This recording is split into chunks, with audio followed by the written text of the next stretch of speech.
Greetings, friends. It's Pat with another episode of Let's Talk Travel. In June and probably even going into July, we are going to be focusing again on where in the world have we been. Our associates at Dancing Moon Travel have been on the move. We are doing our part to keep the travel industry's recovery going strong. And we have been traveling, headed out here, there, and everywhere. And so for the month of June and probably even into early July, we are going to be sharing some of our recent travel experiences. And we know we always get some of the best viewership from these videos where we're talking about our own travels and sharing our own real experiences from real trips. Anyway, if you're joining us this evening, we appreciate your taking the time to tune in. If you're watching live, and if you are watching on an instant replay, we're glad you're out there as well. We are going to be giving away a prize this evening just for our live listeners. So it's always a good idea to watch live whenever you can, because we are here to, we want to give away some great travel related merchandise. And so we are glad that for our live listeners especially. So I wanted to talk tonight about my recent trip on Royal Caribbean's, one of their mega ships, Allure of the Seas. Now, I have been on board these vessels a number of times for inspections. I've sailed on the Freedom class ship, which is in the next step down some of the original mega ships, but I've never had an opportunity to sail on the Oasis class ships before. So this was my first time out on one of these mega ships. I can't believe I've been out on mega ships, but the first time out on Royal Caribbean's Allure or Oasis class ships. Can't believe that I have not done that before. But anyway, I'm always looking for new things to do, and so there's always something fun to look forward to. And this was one of those trips. So with me on this trip, of course, was my husband Marvin, my sister Kathy, and my cousin Mary Jo from Colorado, who had never cruised before. So we had a kind of a family getaway, and it was a fun, fabulous time. The first thing I'd want to share, a little surprise that I had. I had kind of expected it to be a real crunch to get on and off of the ship, given the size and the number of passengers that it accommodates. I really thought this could be one of those things that it's just an endurance run. But much to my surprise, it moved very, very quickly. The boarding process was quick. We were on board, just a quick turnaround, no delays on that. It moved very smoothly and without any holdups at all. On board, just very quickly. I think that probably from the time I parked our vehicle, maybe 45 minutes or so by the time we were on board the ship. Now we were boarding kind of midday. We weren't one of the first ones aboard, but we arrived at our scheduled time, and it just went very, very smoothly. No holdups at all. So same with disembarkation. I thought sometimes frankly, folks, sometimes that's the worst part of the trip. Can't get on the elevators and all kinds of things happened. I've had that happen before where it's just very frustrating.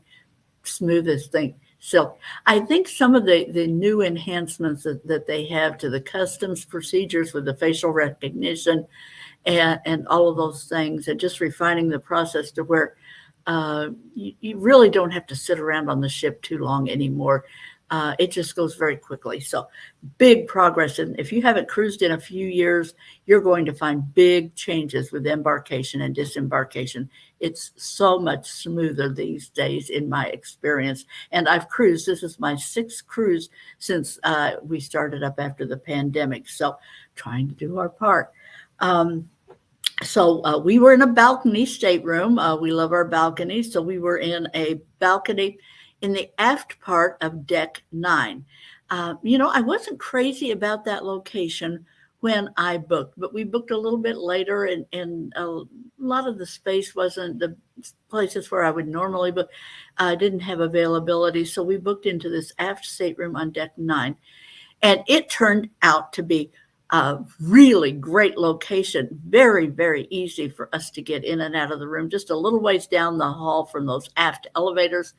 And it seemed like anytime we wanted to go anywhere, it was just very, very easy to navigate from there. So I loved our stateroom location. It was on the starboard side on deck 9 aft, probably 10 rooms maybe aft of those elevators. So loved our room. One of our favorite rooms also that we've had in cruising recently.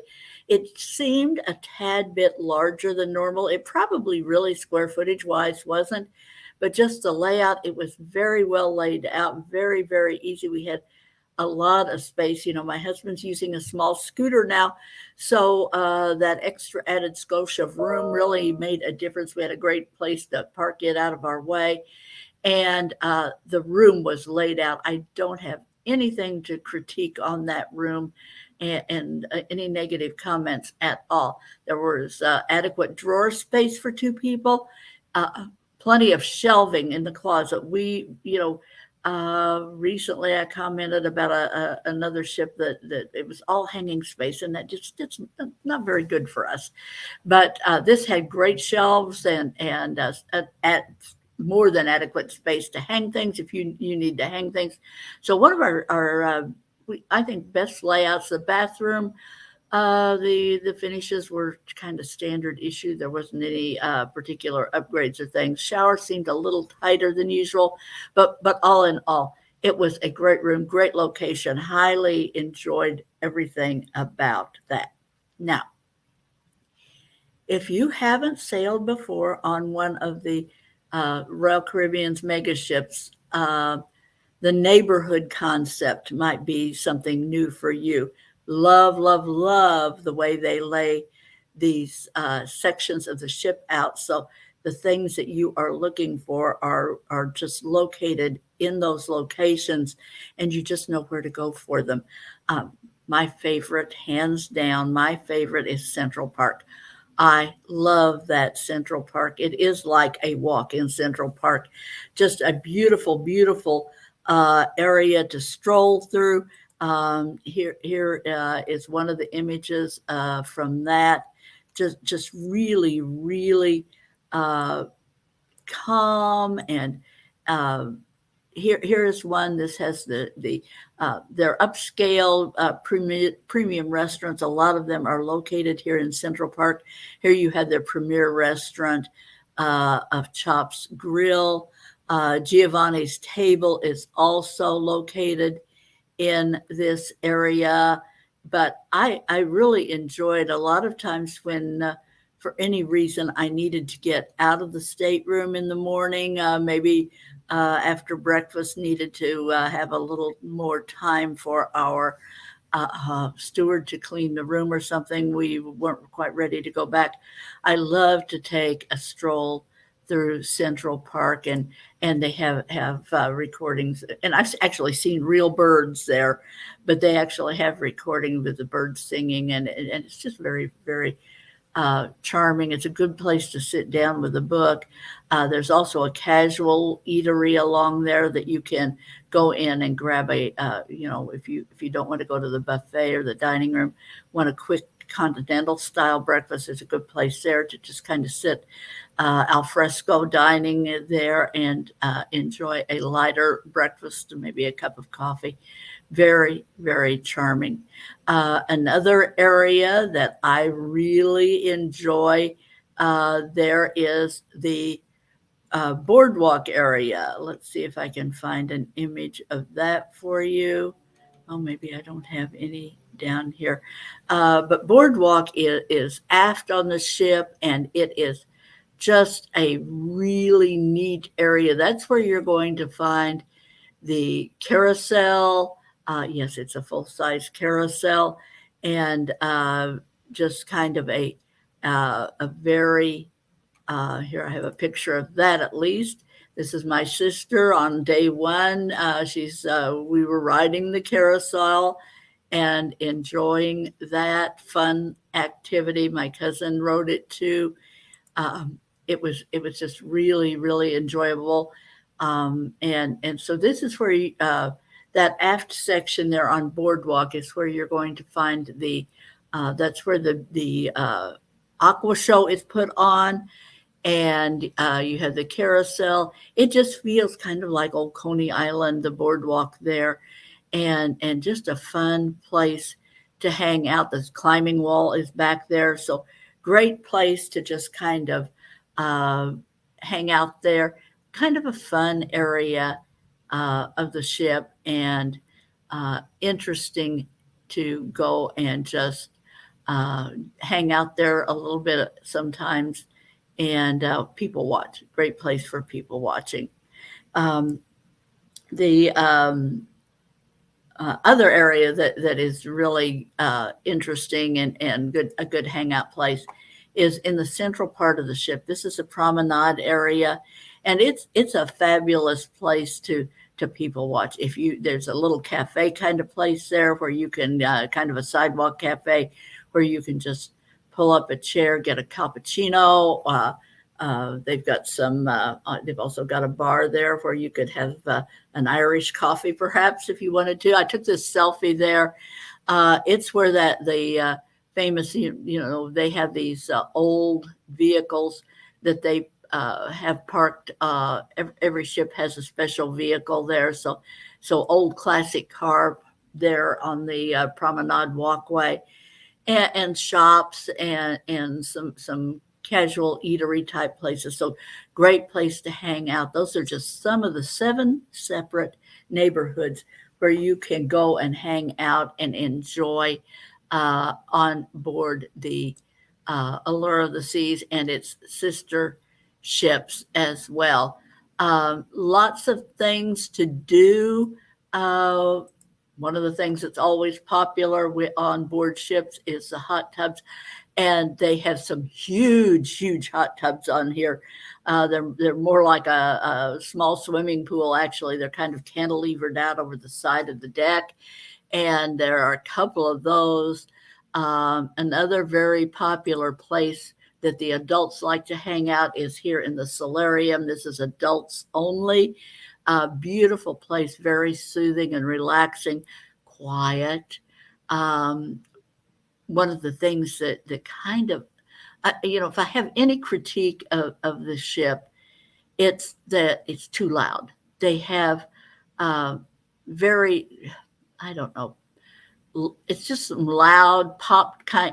I don't know what kind of music is, but it it just was kind of jarring to me, and it seemed like it was playing in the buffet. It was playing as you went through the promenade. It was playing all of these different places around the ship, and folks, I just wasn't a big fan of the music. They could turn that down, turn it off, uh, or maybe have it in select places around the ship. But I just found it was a little too much and a little too loud, and sometimes it just kind of grated on my nerves. If I have any critique, negativity about this cruise experience, I would say that just get rid of some of this music. It was just over the top for me. Um, Other places of note, of course, Royal Caribbean is a great place for families. A known fact that it is a place where multi-generational groups, where families can go, and lots of activities for the little ones. They even have on Allure of the Seas, they even have a small kiddie pool where swim diapers are acceptable. So the kids can get that aren't potty trained. You do have to have a good non-leaking, obviously, swim diaper on your child if they aren't yet potty trained. But That's something that sometimes parents complain about is that not on some of the ships that there's not enough for the real smaller children to enjoy on the ship. So that is one thing that just kind of have to keep in mind uh, that this is a good ship for those families with the younger children. Um, oh, here's another shot. I wanted to show you this image. This is just looking down over boardwalk from one of the uh, places. I think it was an elevator lobby that gave me a good view of boardwalk here, where I could just look down over that. But it gives you the view of the Aqua Theater there and one of the bars. You can't see the carousel there, but it's fun. They've got a hot dog stand there, and they've got uh, an ice cream parlor. So lots of fun things to do there on Boardwalk, and just a really kind of cool hangout place. So um, some other things of note about the ship. It's a big ship, and capacity about 6,500 people. Um, it's still sailing at somewhat reduced capacity, but we had almost 5,000 people on board this sailing. And there were a couple of times in the dining room where I looked around and saw that most of the tables and chairs were occupied. So you could tell that it's getting back to more normal. People are there, but still, in spite of that, folks, the fact that we had 5,000 people, just under, on board this ship, it never really did seem crowded. There's so much to do, such a big space for people to spread out, that never did I feel, that claustrophobic kind of crowded feeling. Just didn't happen. Usually, if there was one other couple sharing an elevator, it was fine, but hardly ever did we have to let an elevator pass because it was full or other situation like that. So handles crowds beautifully. The number of people that are on board this ship, you never feel like that. Even at the buffet, the number of people never felt overwhelmed or crowding. Now, entertainment on board this ship. It is legendary, and for good reason. They have the full-time musical Mamma Mia is playing on there. This is not a cut version. You would see the same show that you would see if you went to Broadway to see this play. It plays the whole length of the show on Mamma Mia playing on board in the theater. Um, the Aqua Theater is absolutely mind-boggling. The performance there is beyond. It's beyond my explaining it. It is just fabulous. The talent and the skill and the artistry, it's magical, folks. So I mean, that was an amazing show, and it is. You want to get your reservations in because you don't want to miss that show. Book your reservations ahead if at all possible to see that. The other one that I highly recommend that you not miss is the ice show. Uh, no, these aren't Olympic quality skaters, but they are excellent skaters. They are artists, they are athletes, and they are performers. They put on an amazing show, and thoroughly enjoyed that show. It was absolutely delightful on every level. So don't miss, folks, if you sail on one of these Oasis class ships, do not miss the ice show. Do not miss the aqua show. You will be so glad that you went. Just a funny thing that happened as we were in port on Costa Maya, I looked up, and what did I see? But Scarlet Lady, the Virgin Voyages first ship, comes steaming into port, and it was fun to see that because we sailed on her back in October. So it was just kind of fun to see this, a very different cruise experience than what you would have on Royal Caribbean. For one thing, it is an adult only. This is a great choice. The Virgin Voyages for empty nesters, for people who don't like a big ship. They're mid-sized ships.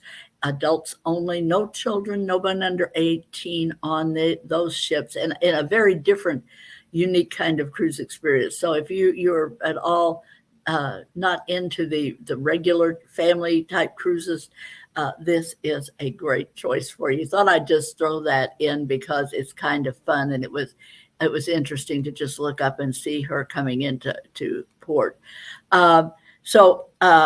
We've talked about entertainment. Oh, I haven't mentioned food. Food was very, very good. Now, is this a ship for foodies? Probably not if you are a gourmet type. You appreciate that high level cuisine, more of an Oceana or Azamara, those kinds of voyages. But food was very good. I have absolutely no complaint. I think maybe during the whole week, there was one dinner that I thought was not as good as the others. But that's very. And if you don't like something, for goodness sake, send it back. If you want 3 entrees, you can order 3 entrees. They are happy to serve you whatever you want to order. And I have seen people order 3 entrees. Trust me, I have. And lobster night, it still exists with Royal Caribbean, that the lobster tail, and very common to see people eat 3 or 4 of those. They will keep bringing them out until you are finished. One thing of note about Allure of the Seas that got my attention, I found the buffet to be surprisingly good. Here again, it never felt particularly crowded. It was always very manageable, always well stocked with food and dishes, plates, utensils, everything you need. Never had any difficulty finding space, despite the fact that the ship was approaching full capacity. Never had any problem at all finding a seat in the buffet. And that's worth noting because that's not always the case on board a ship. Sometimes we've been on board when finding a place to sit in one of the buffets can be a bit of a challenge, but never a problem here. Always walked right in and was able to find a seat where we wanted to be very easily. And the food was exceptionally good. Always a very, very good selection. And I thought it was worth mentioning. It was definitely a cut above what my expectations were, especially given the size of this vessel and the amount of food that they have to turn out. It significantly exceeded any reasonable expectations that I had. Now, activities. This is something, again, Royal Caribbean's known for their entertainment. They're known for being friendly to families, but another area that they are known for is activities. There is a lot to do if you're want to be engaged in doing things. Huge gym with every kind of equipment, the bikes, whatever you're into in that regard. Climbing wall, they're famous for their climbing wall. Pools, several swimming pools on board, and pickleball. Pickleball is all the rage, and they were having pickleball tournaments on board. They have full-size courts, and so people were out there, and I saw this repeatedly. People out there enthusiastically engaged in playing pickleball pretty much every day. I wanted to show you this. This is one. You don't find this just everywhere, folks. Take a look.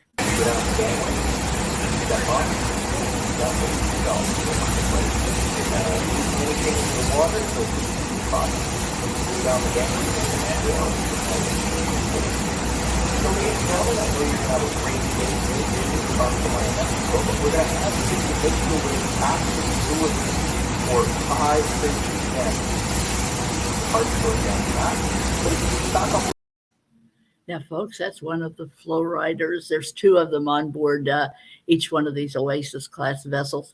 And what fun is that? You know what surprised me? I went up and it's fascinating to watch. But I expected it was going to be kids, young people and stuff. But what I found was it was mostly guys in their 40s and 50s who were, I mean, and they were just, I mean, they were just fabulous. They were doing all kinds of moves out there on this, and I was really impressed by the level of skill I saw with these guys just walking up and waiting their turn. Everybody got I don't know what the time limit is, but it was fun. It was great to watch, even if you aren't into the surfing thing. It's a lot of fun to just watch. The day that I was up there, everybody was really good at it. I wasn't watching a lot of wipeouts, but it was really fun. Um, so all of those things, all on board, you can't even imagine all of this on board a ship. But if you're an active kind of person, great choice is one of these big Royal Caribbean Oasis class vessels. Now, who should go? Well, I say anybody, some people are large ship lovers. My husband is a large ship lover. Bigger the ship, the happier he is about it. I don't know what it is about the big ships, but he just loves the big ships. And so some people have an affinity for the big ships. Um, if you're an active adventurer, you want to be active, you want to be on the move, you like a lot of activity options, entertainment. If you really value the entertainment that's on board, and there's something going on all the time on the ship. Another one, athletes, of course, athletically inclined. The people were going up and down those climbing walls. They were having some kind of a competition on that. They would just scamper up there like I walk on dry land, but really fun to watch. Great for people watching on board these vessels. If you are a family group, multi-generational, you definitely want to consider one of these vessels. They are fabulous for when you've got grandparents, you've got the adult parents, you have maybe some college age kids, you've got others with elementary school age kids. Great choice when you have several staterooms to book for a wide array of ages. This is a great choice for a trip like that. So there you have it, folks. That's kind of an overview of our experience on Allure of the Seas when we sailed about 3 weeks ago. Our sail date was May 8th, and just a fabulous time out there in the Western Caribbean. I had nothing negative other than a dislike for the loud music in some of the venues. Um, that was, I mean, how serious is that? So that was about the only thing that I could find that I just didn't care for on the ship. Great ship. As you know, we always do a giveaway of some kind. And tonight I am going to offer a pair of wine carriers that if you like to cruise and you like to most cruise lines allow you to take one bottle of wine per adult. If you like to take those, it's always a problem how to pack them. I have these wonderful containers, these kind of a bubble wrap that's formed in the shape of the wine bottle to keep your wine from breaking, to keep it safe, and to protect your valuables and clothing. Nothing worse than a bottle of red wine breaking in your suitcase, is there now? So that's what we're offering this week. All I need you to do, if you want to enter into that drawing, sorry, my phone just takes off and I forgot to turn it off. If you are just enter the word Allure, Allure, in the comment section right now, only for our live listeners, and we will have a drawing, and somebody is going to win a pair of those beautiful wine protectors to keep your bottle of wine safe the next time you cruise. Thanks, everybody. This is Pat again at Dancing Moon Travel, encouraging you to book soon and book often. Thanks again. Bye until next week.